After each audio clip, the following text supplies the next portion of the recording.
Good morning everybody. I hope this video finds you well. Another top 10, and this time I've numbered the pieces with little bits of paper so they won't have a repeat of the medieval miscounting. You'd think I'd be able to count to 10 by now.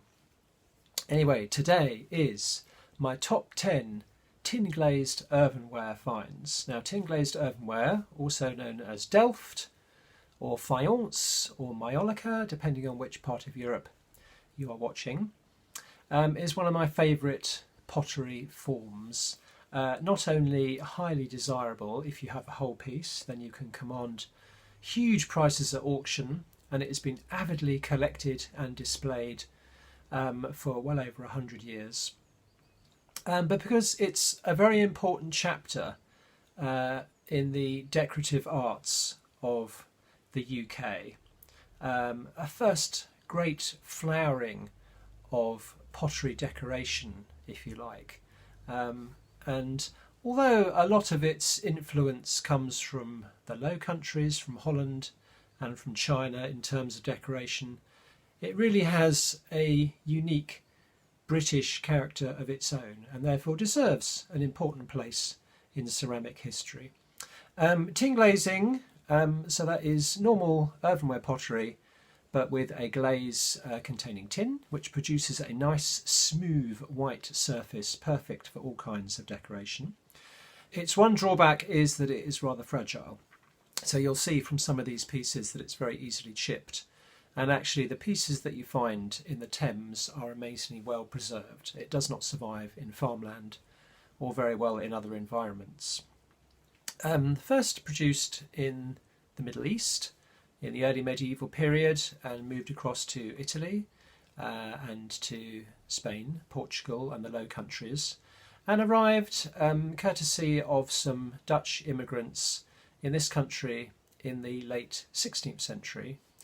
It didn't really become popular and widely produced until the first two quarters of the 17th century. But from then on, it really cornered the market and was very, very popular in the 17th century, the early 18th century, declining a bit with the advent of more durable forms of pottery, such as white salt-glazed stoneware and porcelain and creamware, pearlware, effectively killed it off. So by the end of the 18th century, very little tin-glazed earthenware production is found. Okay, let's start off. Number 10. So, being a bit of an industrial archaeologist, I do like a bit of production waste. So here we have a wonderful bit of saga.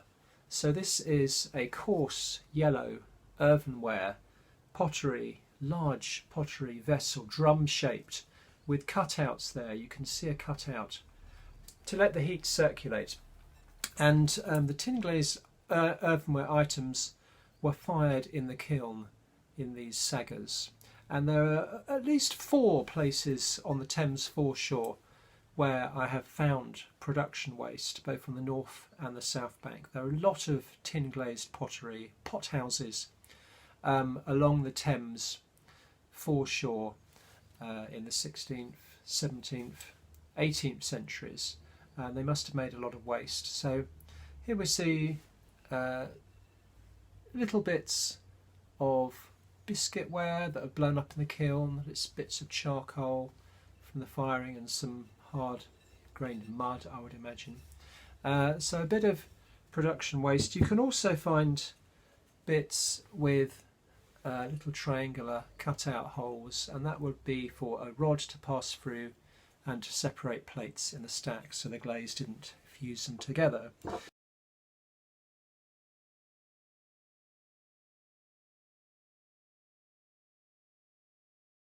So number 10, Delftware saga. Number 9, rather nicely decorated bit of general purpose storage pot. Be used for a variety of different storage items. Here's a picture of a very similar pot.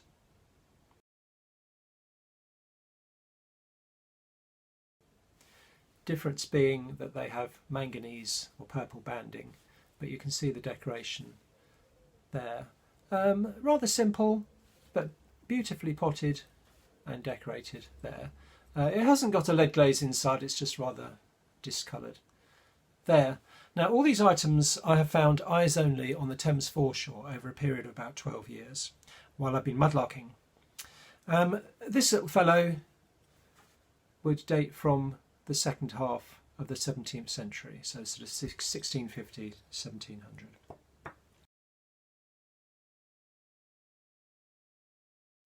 Moving rapidly on to number 8.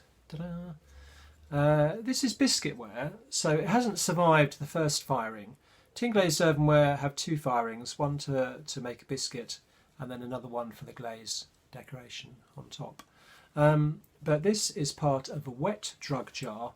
Druggists and chemists were great consumers of tin-glazed earthenware, would have had whole sets of beautifully decorated pieces with a little cartouche which described the contents: dry drugs, and wet drugs. Now this is a wet drug jar, would have had a little stand base there and then a spout there. Here's a complete one.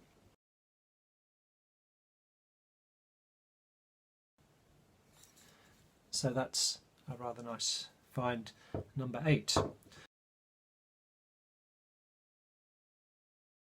Number 7, a lot of tin-glazed tiles were made in the 17th and 18th century.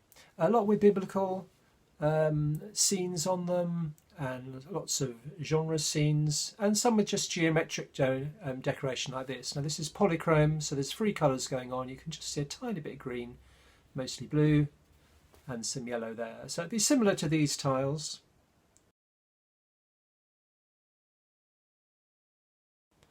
And despite the fragility of the glaze, they were used as floor tiles and also wall tiles, and later around fireplaces as well, where some can still be seen in the better sort of houses.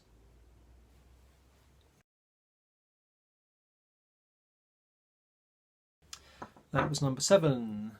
Number 6. This one, I haven't been able to put an exact ID on it, but I'm guessing it'd probably be from Spain or Portugal. And it's a little bit of imported tin-glazed earthenware. It's a slightly different fabric, and it's got obvious rilling marks, which the English pieces don't seem to do. And it looks like it's got some lustre on it, which probably means it is, I would think, from Spain or Portugal. And it's probably a bit earlier, so this is probably an import from the 16th century. Maybe from a jug jar, something like that. But that's rather a nice piece to find. Earlier tin-glazed earthenware import.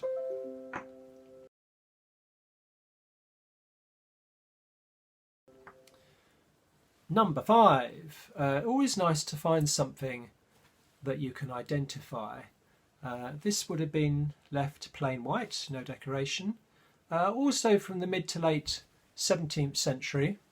Can you guess what sort of vessel it is? It's got a little tube there, a little curly-Q thing there, and a little wavy rim going on there. There would have been a series of little holes and these little decorative handles, which are rather sweet, around the rim of this vessel, and it's a flower pot. Here's a picture of a complete one.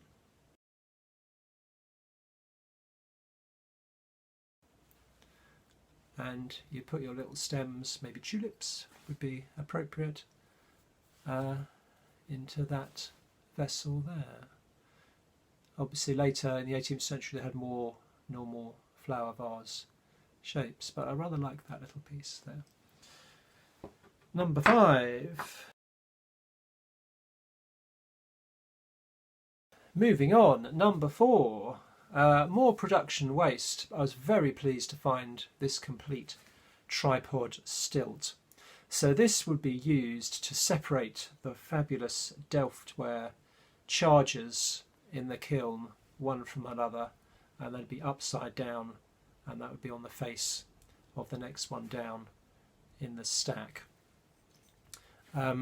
So found in an area where there were lots of saga fragments and biscuitware fragments, and the 3 little points made a mark on the surface of the chargers, which I will show you now when I show you number 3. So you can see there a mark there and there. I'm not sure that one. There would have been another one probably here. And that would have been the mark of the little tripod spacer when it was fired in the kiln. But this rather lovely fragment of charger, so this has been a very nice big large piece of pottery with a rose motif, a flower, sort of stylized flower, very similar to this one. The complete pattern would look something like this.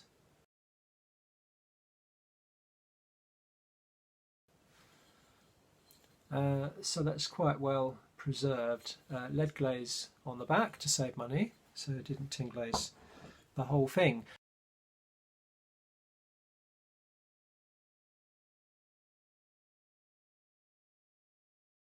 Right, we're at the top 2 now. So, number 2, ta-da! I don't need to show you what the complete item looks like because I have almost the complete item here. Rather nice, isn't it? So again, very plain, functional tin glazed earthenware. You can see where the glaze has chipped away from different parts of this rather fine pot, so very happy to find a nearly complete piece.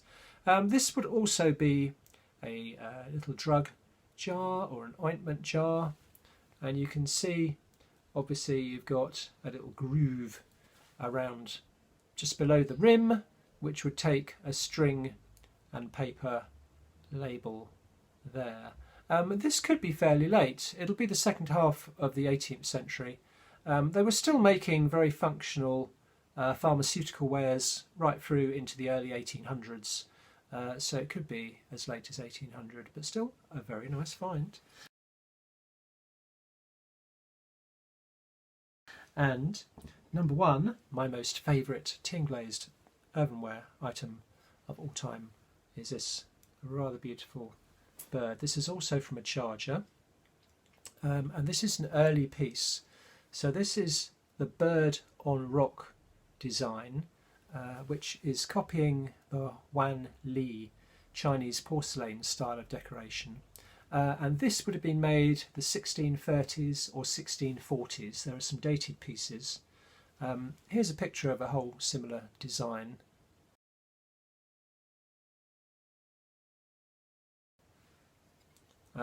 So this is a beautiful piece of decoration, done quite quickly while the glaze is wet. And again, lead glazed on the other side. Now these pieces came with a little hole in the foot rim, and they were designed so that they could be hung up for display or put on a dresser. So in a tavern or a rather well-off home, middle class or better home, this is an item that is designed to display and to show off your taste and your wealth, which is something that is not seen before in pottery. So a lovely little bit of 17th century tin glazed earthenware. Well, I hope you've enjoyed seeing those pieces, and I'll think if I can put together another top 10 very soon. Okay, have a good day and stay safe. Thank you for watching. Bye.